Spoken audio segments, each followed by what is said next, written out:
You're listening to Yo Quiero Dinero, a personal finance podcast for the modern Latina. I'm your host, Janice Torres Rodriguez, and I'm here to help you be poderosa with your dinero. I'm an engineer, a blogger, and an entrepreneur that built a $50,000 side hustle, and I'm obsessed with all things personal finance. On this show, we're going to talk about how to make dinero, how to keep your dinero, and how to make it grow. Are you ready? Vámonos. Hola, mi gente. Welcome back to another episode of Yo Quiero Dinero, the podcast. This is your host, Janice. And before we get into today's episode, I just want to say thank you. If you're a new listener or you're a returning listener, I'm so happy to have you here as part of the Yo Quiero Dinero community. It is really amazing how much we have continued to grow, and that is all due to your support. We've recently been featured on Amazon, Spotify, and Apple as part of their Latinx Heritage Month roundups. And it's just amazing how many people we continue to impact and how many lives we continue to change with this podcast. I just want to say thank you first off. Also, if you're loving this podcast, can you please just take one moment to leave us a review? I read each and every one of your reviews, and they mean so much to me, and they help us so much because they actually get other people to listen to us too. So if you're loving this podcast and you haven't yet left a review, stop what you're doing, go on to Apple, leave us a review, leave a comment. I read them all, and I appreciate you all so much. Now let's get into today's episode. We're going to be talking about investing today with Nathalie Minda. She is a first-generation Ecuadorian who immigrated to Canada for her studies, and her life experiences abroad led her to self-educate on money management and wealth building.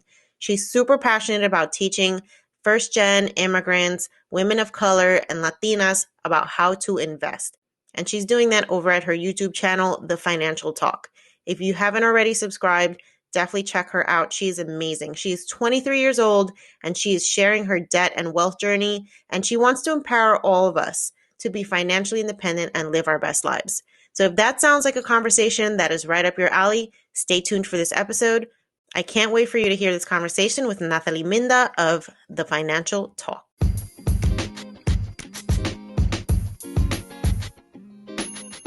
If you're a side hustler, a gig worker, or a full-on entrepreneur boss babe, you know that tax time sucks.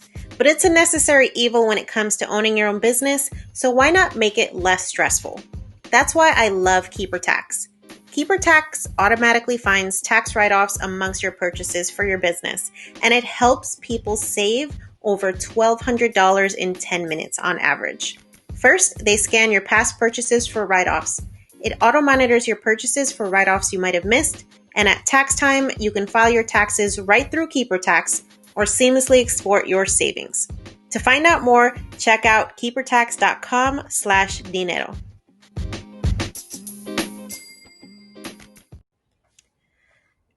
All right, Nathalie, how are you? Thank you so much for being here. Well, thank you so much for having me, Janice. It was really nice to get to know you thanks to Instagram.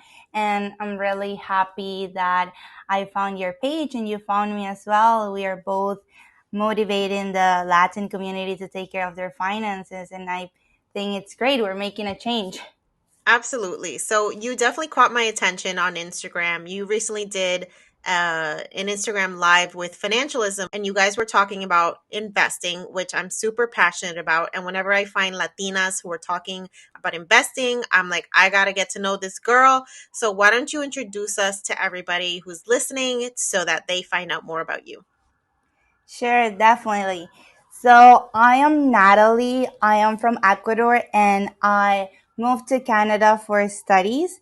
I came here on my own, so it was really hard to be away from my family and also come to a new country and learn everything. And I feel that one of the things that was harder for me to understand or learn was finance, right? I have to be able to open an account on my own, learn the system, and I basically taught everything to myself. My major was related to finance. It was basically business economics, but in my third year, I had this course on personal finance, and I fell in love with these. And I feel that finance is a subject that it's so useful and needs to be taught in school. So I started the financial talk as a way to motivate myself and share my debt journey.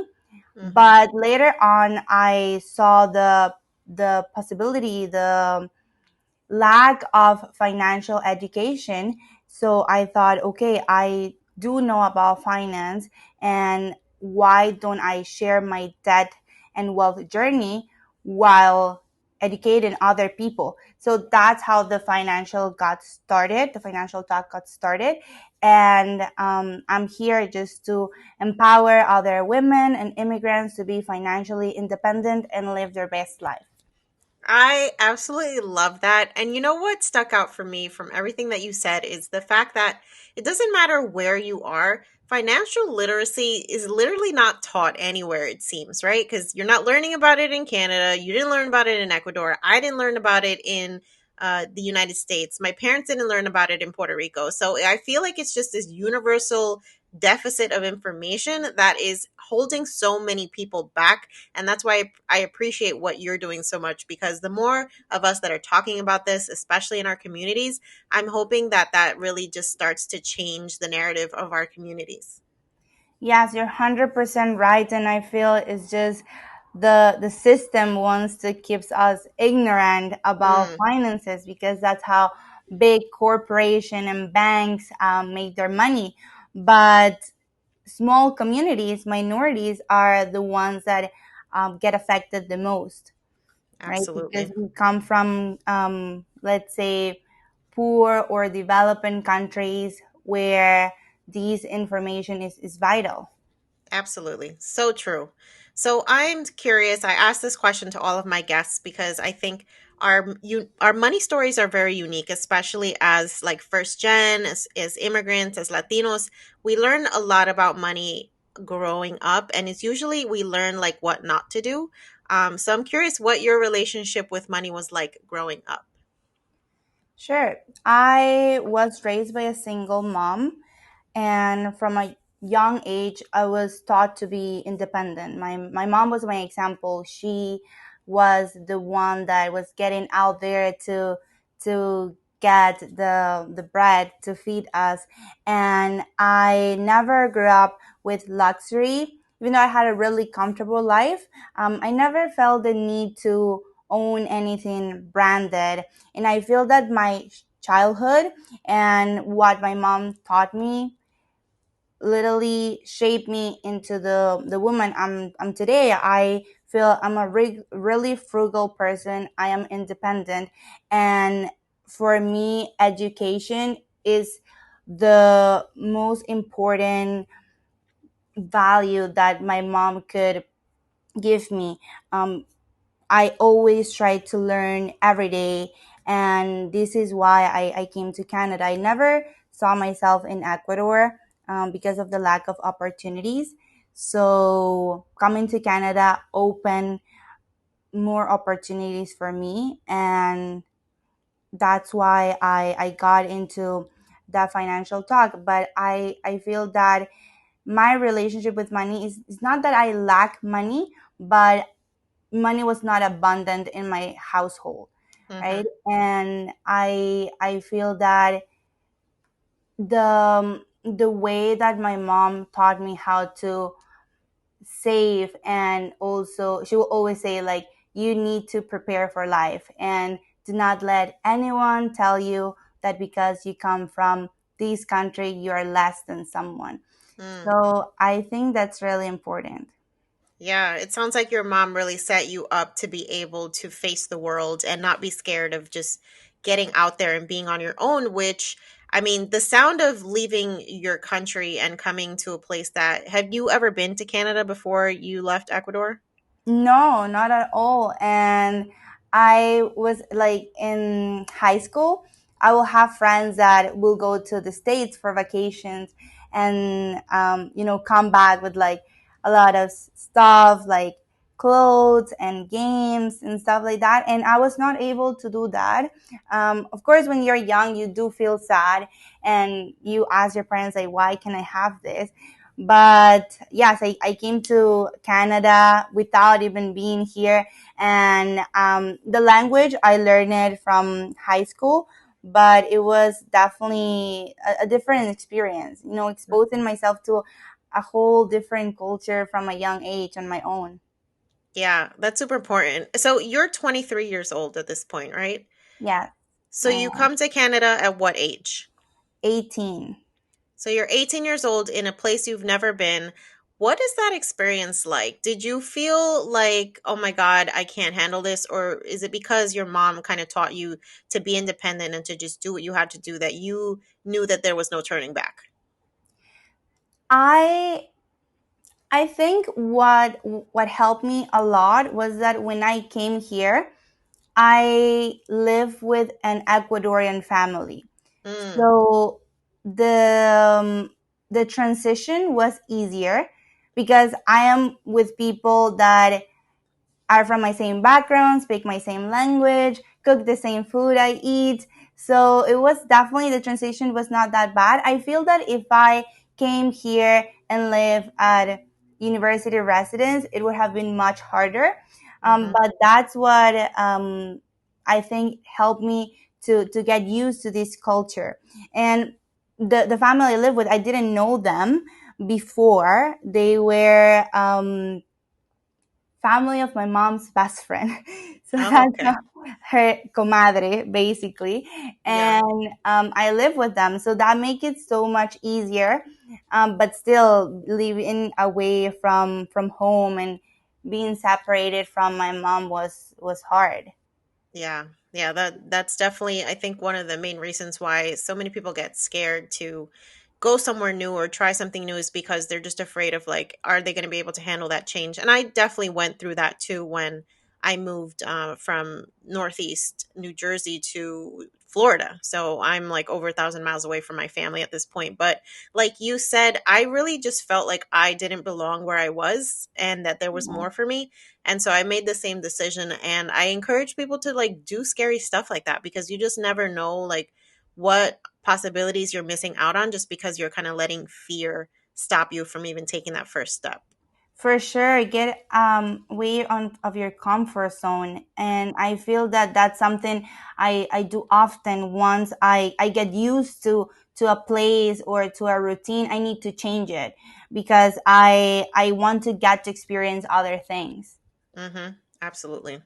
So I want to talk more about your journey from Ecuador to Canada. Can you talk us through what that process was like for you applying to school and then what your career has blossomed into as a result of all the moves that you've made? Sure. So coming to Canada was something that I really wanted before graduating high school. I was the kind of girl that will go to all these school events that will talk about other universities abroad. So I will attend them all. I did apply for a few universities and I got accepted to University of British Columbia, and I got a scholarship. So since I was in high school, I was really studious and get good grades and all that. So I got a scholarship, and the scholarship was about half the tuition. But what really stopped me from going to UBC was that I have to pay for residence. So the amount of money was a lot, and I got discouraged because, as I said, I got raised by a single mom, and we had a comfortable life, but we are not rich. So my mom told me, I'm so sorry. I know that you want to study abroad, but I cannot afford this. And unfortunately, you'll have to study here in Ecuador. So I started university in Ecuador, and I got like really discouraged, but somehow things were out, and I found myself coming to Toronto. I had to choose a university last minute, and I got accepted. My student visa got delayed, so I Mm, could not start as everyone else in the September semester, fall semester. I had to start in January, and it was a little bit harder because everyone knew each other, and I was the new girl at university coming in winter semester, had to catch up with the other my other friends basically. And um, the university study was York University. I did not get on a scholarship because I applied late, because I said everything was last minute. Mm-hmm. And but I got some credits transfer. So at the end of the day, my career was really 3 years and a half and not 4 years. So I started studying business economics. I chose the major because it was a combination of business management and economics, which were two subjects that I was curious in high school. The idea of having my own business really intrigues me, and I want to have my own business and be my own boss. Mm-hmm. And I think I might be able to do that with the financial talk. And regarding my career, my major really opened the doors for me to start my career in the finance space. So I'm currently working for a brokerage company, and every day I learn something new about investments, finance, and also the way people behave and think about money. Mm-hmm. That's awesome. So, what is it about working in the financial industry that inspired you to want to pursue that? Yes, that's a good question because I did not see myself working really in the finance industry when I started my career. That's something that um, I started to get familiar when I was studying. And I feel that one of the things that helped me decide was really when I took the personal finance course. And I was like, why don't they teach these in high school? Like, there will be people will be so much better financially if you teach these at school, high school. Right. And I thought, like, I want to be in the finance industry and climb that corporate ladder just to show people that women can do it and that women can also help others to be better financially, and that we can be CEOs, CFOs. And I think that's what really has me in the financial industry, being able to help families with my same background and women of color and show them that we can as well. Yeah, I love that. That's such a great motivation. So, I'm curious because you also talk a lot about investing. So, what actually inspired you to start investing? Investing has been a huge interest from for me since I was let's say 14 years old. In Ecuador, investing is not something that you will talk about. It's really hard to get into investing. We have the Quito Stock Exchange, which is the stock exchange for the capital. And I remember I told my mom I want to start investing, and I was in their webpage looking at some companies, and I told my mom, like, why don't we put some money into this, even though I didn't understand really, but there were companies that I was familiar with that they will come up in the news. So I'm like, why don't we do this? Like, there are other people doing it. But to start investing in Ecuador, you really need a lot of capital and access to the US market or a Canadian market, let's say. It's not that accessible. Hmm. I am not sure what really got me into it. I feel that when I was younger, I will watch a lot of YouTube videos. So I think it was just that I just started watching on YouTube different guys talking about investing and how they will like make money and all that. So what I started asking myself is, why is that all these guys are talking about investing, but I cannot find any girl talking about investing. So I think without even noticing, I was just putting myself into the finance world, even though I did not understand what was it like to invest or anything like that. I was into it somehow. So when I came to Canada, here, just as the US, we have apps and there are so many brokers available to start investing, and that do not require that much capital. So one of my goals was to start investing.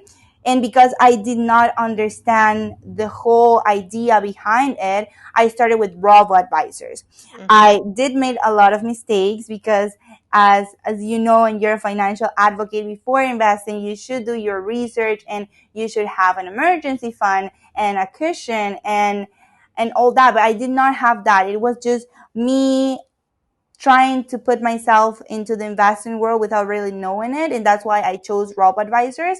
And after I make some mistakes, I was like, okay, I'm going to get serious, and I started watching more YouTube videos and learning on my own. Got it. That's such a common story. I think so many of us are kind of teaching ourselves through social media, through talking to people that are doing this too, because our parents don't know, they don't invest. And it's just like a general lack of understanding around this topic, especially in our community. So we're kind of figuring out as we go, and we all end up making mistakes in some way or another. So, can you explain what a robo advisor is for anybody who doesn't know? Yes, for sure. So a robo advisor is, just in simple words, just think of it like an app. So it's just an application, and it is programmed through algorithms. So the algorithm will allocate your money to the best type of investment regarding your risk tolerance, also investment knowledge. So when you sign up for it, usually through an app, they will ask you some questions like, how experienced are you with investing? If this happens, let's say if you see that the stock market goes down 10%, how will you react? And several questions just to assess your risk tolerance and your knowledge. And based on that, they will invest your funds in different products. So there are robo advisors that invest in ETFs, others that invest in mutual funds. And maybe I'm just putting out there more concepts for people, but it's really just that. And you can, depending on the company, you can change the portfolio at any time. It has other benefits, and the main benefit I will say is that their fees are really low. Mm-hmm. Because you're kind of just letting a computer do something versus hiring like a person to sift through stocks and mutual funds and makes those decisions for you, right? Exactly. So you don't have to pay a person to do that. Mm-hmm. I love that. And that's a great way for anybody to get started. There are so many apps available nowadays that, cater to women, to millennials, to Gen Z. Like, it's just a matter of figuring out what you're comfortable with and what the fees are that are associated with their services, and just pick one. And nobody says you can't have more than one too. Like, I think that's a common misconception that, like, if you choose one investment vehicle or one investment app, like, that's what you have to use forever, and you can always change your mind about what you're using. Yes, that's right. You can have as many robo advisors as you would like. Yeah. So I'm curious, how did you even go about setting your investment strategy? Because I get that question a lot. People are like, okay, I want to start investing. And then I'm like, okay, so what do you want to invest in? And then they're just looking at me like with a blank stare because they have no idea. They haven't thought that far, right? So, like, how did you actually go about figuring out what your investing tolerance was, and what your plan, well, like, what plan made sense for you? Yes, that's a really good question because, as you said, there are a lot of people that want to start investing. And one of the reasons why is that I believe people are talking more about it. And how I decided what to invest in, as I said, I started with robo advisors. These robo advisors were not bad, but were not giving me the return that I wanted. So I decided to switch and just do it on my own by picking ETFs. And that's how my portfolio is mainly built on around ETFs that follow the index of the S&P 500 and the TSX. And in order for me to know what I wanted to do, I just asked myself a couple of questions like, for how long do I want to be investing, and what what would I do if the stock market goes down tomorrow as well? Like, would I take out all my money? What exactly is my plan? And also in taken in place that I'm currently paying off debt.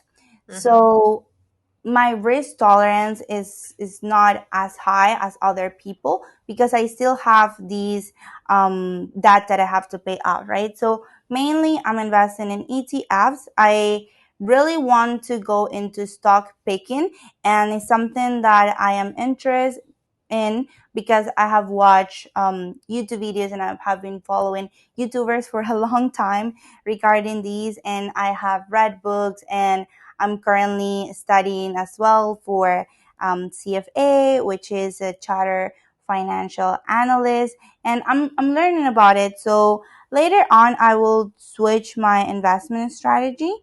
But for now, it's just ETFs, a little bit in stocks, and then I have a managed portfolio, like a Roth advisor, Mm-hmm. for investing in bonds, but it's a really small allocation. But to answer your question, to get to know what you're going to invest in, you really just have to ask yourself some questions. So I usually tell people use the 5 questions that you can ask for everything: what, where, when, how, and why.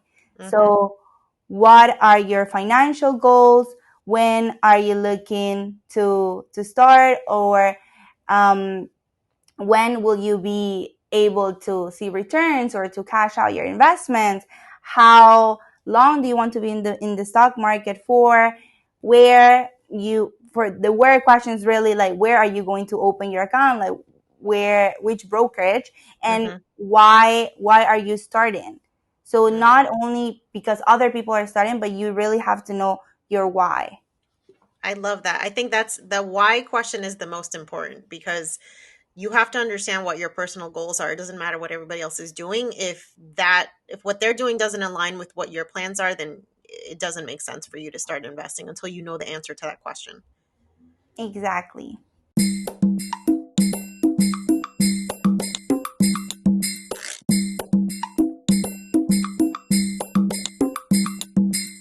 So I love what you talk about, your journey evolves. And I think that's a common misconception that people think like you have to be an expert in investing to start. And I think that's totally the wrong approach. Like investing is a journey, and your journey as an investor, it evolves as you learn more, you try new things, you see what works, you see what doesn't. But if you don't ever get started, then you can't get to that point where you feel like comfortable enough to make the switch from a robo advisor to a self-managed account and eventually to more like exotic stuff like cryptocurrency and all this other stuff that is like so trendy, but I don't think a lot of people even understand what they're investing in. They're just following what other people Yeah. are doing. Yes, and I feel that that's really important. Going back to the why question, like, why are you doing it? Like, why are you looking to start investing? Are you looking to buy a house in the next year? Are you looking to fund a wedding? Are you looking to save for your retirement? So you really have to know your why, because you're not gonna put the hard earned money that you have work for to any type of investment just because other people are telling you to do that. Right. Yeah, it's such a good point. Okay, so I'm curious if you could explain ETFs to someone who doesn't know what they are, and why do you invest in them at this point in time as an investor? Sure. So the way that I like to explain it is just with a comparison with fruits. So I am pretty sure everyone knows what a stock is. So I usually say it's just like a fruit, like an apple. An ETF is just a fruit salad. So it's a basket of securities. It can be a basket of stocks, it can be a basket of bonds, a basket of currencies, and so on. So that is an ETF.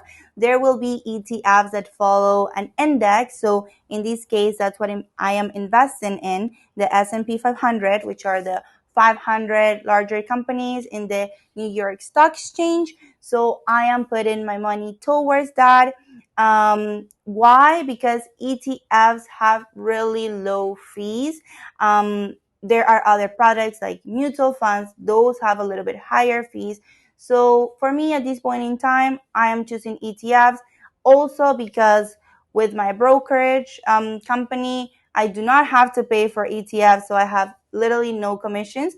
But ETFs have embedded management expenses fee, which is called MER, management expense ratio, which are lower than mutual funds. So these gives me the exposure to the largest companies in the United States, and basically follows that index. I also invest in ETFs that contain REITs, so real estate. Mm-hmm. And I have another ETF for the Toronto Stock Exchange, which again follows the index and tracks the Toronto Stock Exchange, the stocks that are contained there.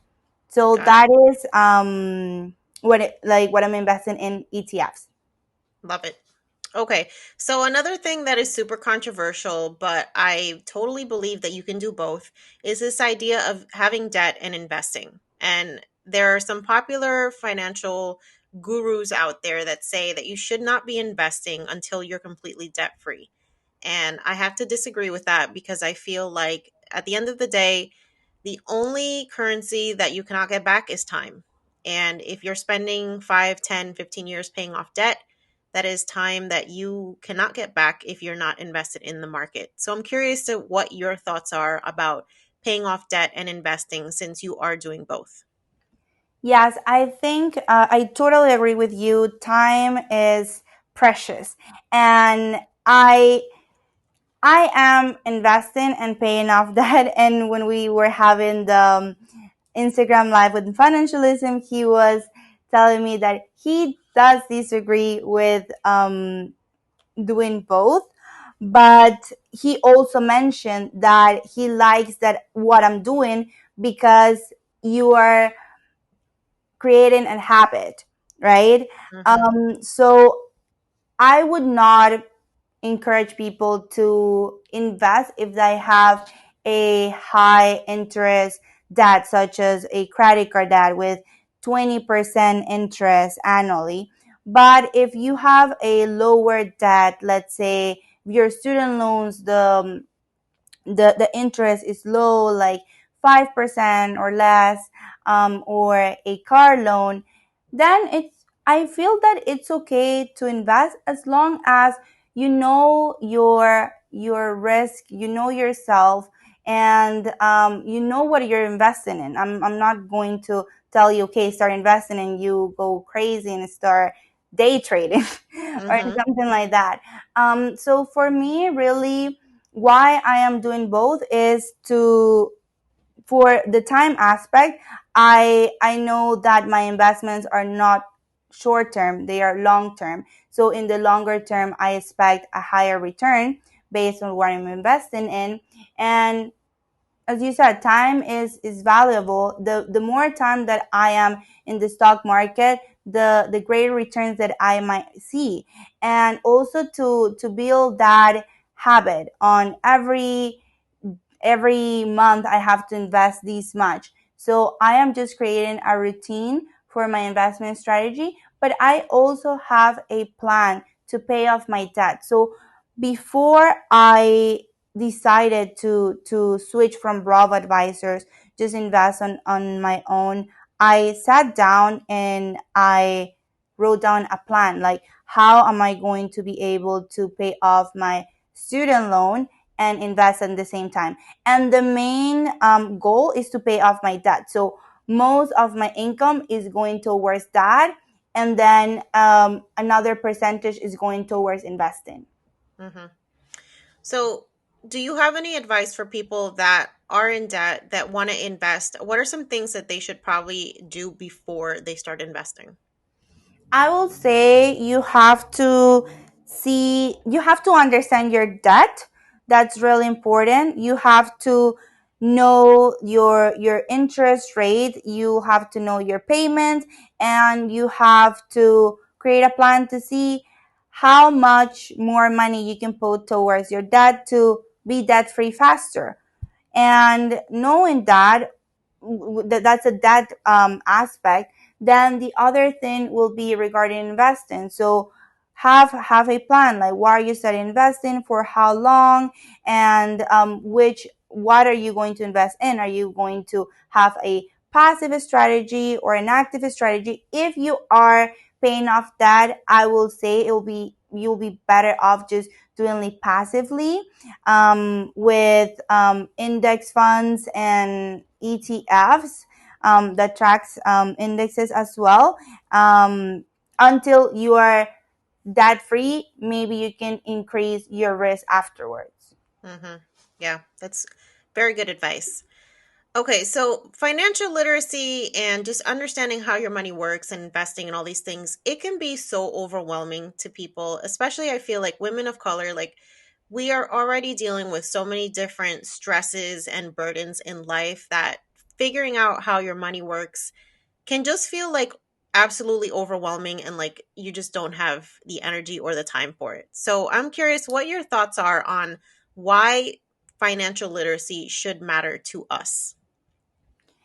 That's a good question. And I feel that as a first generation that was able to study abroad, like first generation of my family, the the biggest struggle for me was to afford university.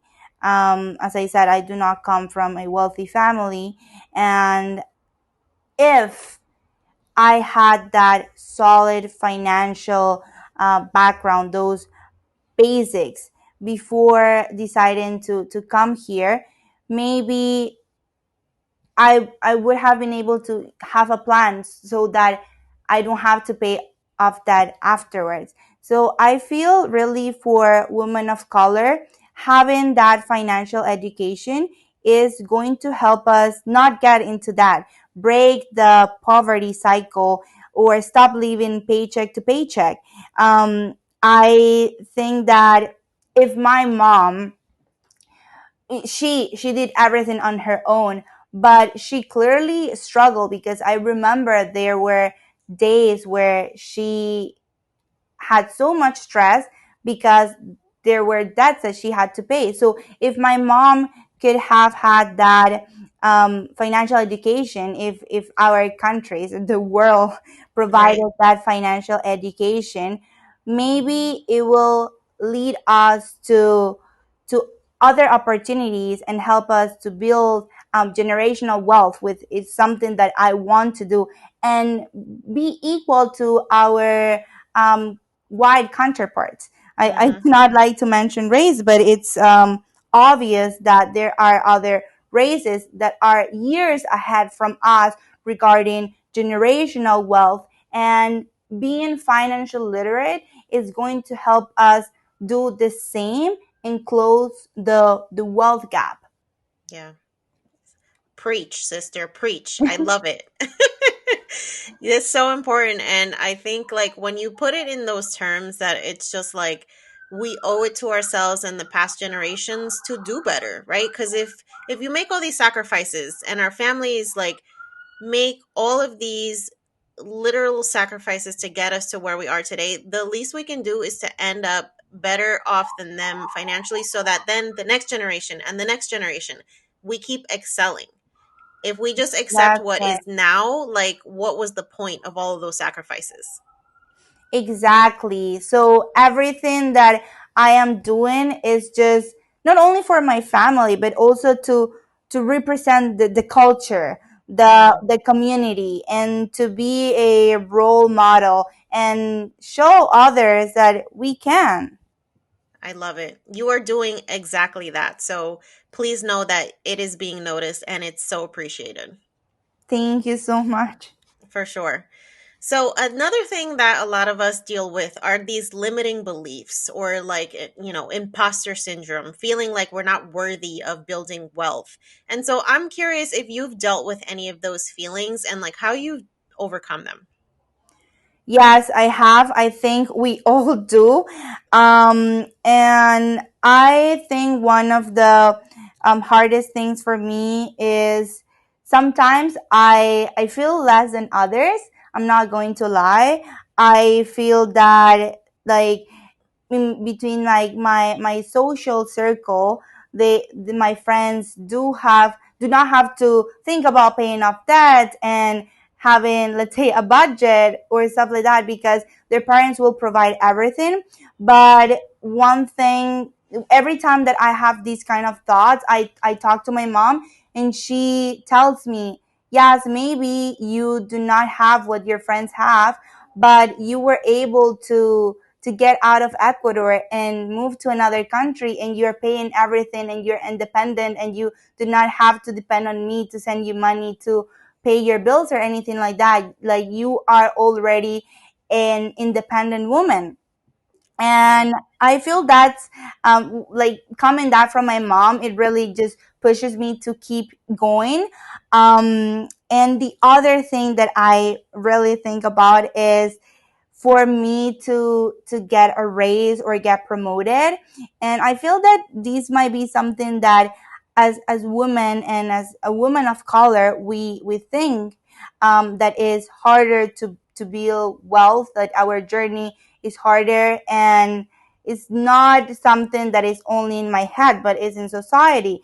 Like, you see the wealth gap, how black women get paid 66 cents, um, compared to white men, or Latinas, we get paid 53 cents compared to white men as well. So I think it's a common belief between, women of colors and minorities. But I do remind myself the words that my mom tells me. Like, I did not move countries on my own to feel less than someone, or to feel that I cannot do it. And I will not let my race or my accent, my background, make me feel less than anybody else. Like, my biggest asset is my education, my skills, my personality, knowing that I can, and that I have a community behind me supporting me. You absolutely do. And thank you so much for that. I have so much hope in the future talking to someone who's 23 years old and who is so like self-aware and not, the thing that I love about what you're doing, Natalie, is that you could have just taken all of this information for yourself and like just become an expert investor and like really good at financial literacy and just kept it for yourself. But you're not. You're putting it out there. You are like serving your community. And I think there's so much power and inspiration in what you're doing that it literally just gives me chills. Like I have goosebumps just talking to Oh, Denise, you're so sweet. But yes, why would I keep it to myself? I always think that, there's these videos that come in, like, Facebook, and say that, what is the problem with the Latin race, like the Latino community, is that we do not support each other. Like, you. if we open a business, sometimes we do not hire our own people. So that's one of the reasons why I'm just sharing my journey and sharing my knowledge and sharing my time.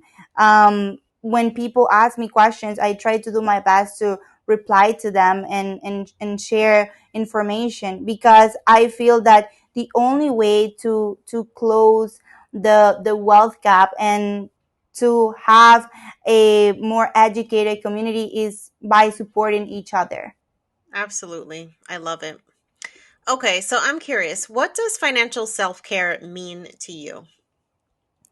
Financial self-care, you put in that way, it's, for me, it's just like literally just making my budget and drinking a glass of wine. Is to take really control of my finances, every day, and, increase my knowledge, have the freedom to make the best choices for me. And I do that by, again, sharing, stuff through Instagram, learning from Instagram, from pages like yours, or Invest in Latina, Invest in Millennial, which are all Latinas basically. And it's just that, it's just having the freedom to make the best decisions for me. And and live my best life. I love it. Okay, so what advice would you give to someone who is ready to start getting control of their financial situation, but is just overwhelmed and doesn't know where to start? Sure. So I think that just by thinking and having that desire of changing their current financial state, and having the desire to take control of their finances is already a step. Like they are all already getting started. I Hmm. know that there are so many things that you need to know, but just taking one day at a time. Sit down, write down what your current situation is, what are your finances looking like, and then start making a plan. Where do you want to see yourself in a year from today? Maybe you want to pay off that credit card. Maybe you want to pay off student loans. Maybe you want to read 4 books in a year, because it is like finance is not really about just learning about it. It's also being able to put goals for yourself. So just sit down, write a plan in 1 year, 5 years, 10 years, and be honest with yourself. Set up smart goals. So they have to be specific, measurable, attainable, realistic, and you need to put a time. Yeah. Yep. That is very good advice. And I totally agree with you. You have to actually make the mental choice to start doing something different. Like you can read every personal finance book there is out there, but if you don't actually put a plan in place for yourself and make the decision that, you know what, I've been living with this credit card debt that I've been ignoring and I'm ready to stop doing that and to change something, it all starts with the mind. So that's why I believe mindset is so important. And along those lines, so what is your money mantra? So I do have a, how do you call it, visual board. Yeah. I have a visual board, and on that visual board, I have different phrases, I have pictures, and I have my money mantra, which is in Spanish, Yo soy abundancia, which in English means I am abundance. Mm, And it's not only related to finance, but to every aspect, positive aspect of my life. So I am abundance in money, energy, happiness, comfort. So I think that's the best mantra, because it just puts everything together in just 3 words. I love it. I'm going to steal that from you. I'm letting you know right now. I hope it works for you. I'm pretty sure it does work. I believe it. All right, Natalie, this has been an amazing conversation. I love everything that you're doing, and I wish you so much continued success in your journey with the financial talk. And so, for people that want to find out more about you and follow you, where can we find you? Sure. So you can follow me on Instagram and YouTube as The Financial Talk. I do post financial and investing content for women and immigrants just like me. My YouTube is more investing related, and I am planning to share my journey with the certificate I'm currently studying, the CFA. So you can check out those pages, those platforms. Thank you so much. This has been an absolute pleasure. Thank you for having me and for motivating the community and supporting us, Janice. Really appreciate that. Thank you. I hope you love this episode. I think Natalie's message is so important. And I know if you're like me, sometimes it can feel like you're the only one that is actually trying to get your financial game on another level. And I think a big part of that is because we just don't see enough people in our community talking about things like investing and building wealth. So I know if you're listening to this podcast, it's because you're passionate about this subject, you're passionate about learning and continuing to grow. And I think a big part of that is not only finding your community and educating yourself, but also sharing that knowledge with people around you. That's how we're going to change the trajectory of our communities. So kudos to you if you are the first in your family that is venturing out into this scary ass world of personal finance. I promise you, it's not that scary once you really start understanding the power of owning your money story. As a reminder, if you're loving the Yo Quiero Dinero podcast, please make sure to rate, review, subscribe, and share. That way, amazing listeners like you can find us too. We want everybody out here being poderosa with their money. And so if they know about us, they can start doing that too. If you don't already follow us on social media, make sure that you follow the Yo Quiero Dinero podcast on Instagram, Twitter, Facebook, Pinterest, and even TikTok. Yep, we're doing TikToks too. And don't forget to visit the Yo Quiero Dinero podcast blog, where you can find episode show notes, as well as personal finance articles, news about events, and more. So until next time, guys, stay curious, stay learning, stay informed, stay educated, and stay poderosa.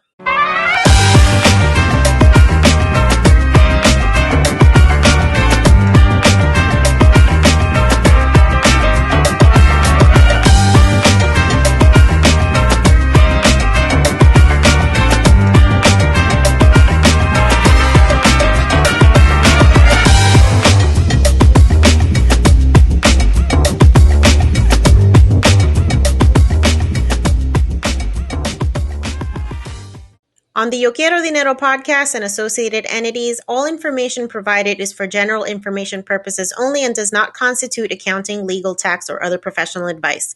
Listeners should not act upon the content or information found here without first seeking appropriate advice from an accountant, financial planner, lawyer, or other professional. We assume no responsibility for information contained on this podcast and associated entities and disclaim all liability with respect to such information, including but not limited to any liability for errors, inaccuracies, omissions, or misleading or defamatory statements. Usage of this podcast and associated content constitutes an explicit understanding and acceptance of the terms of this disclaimer.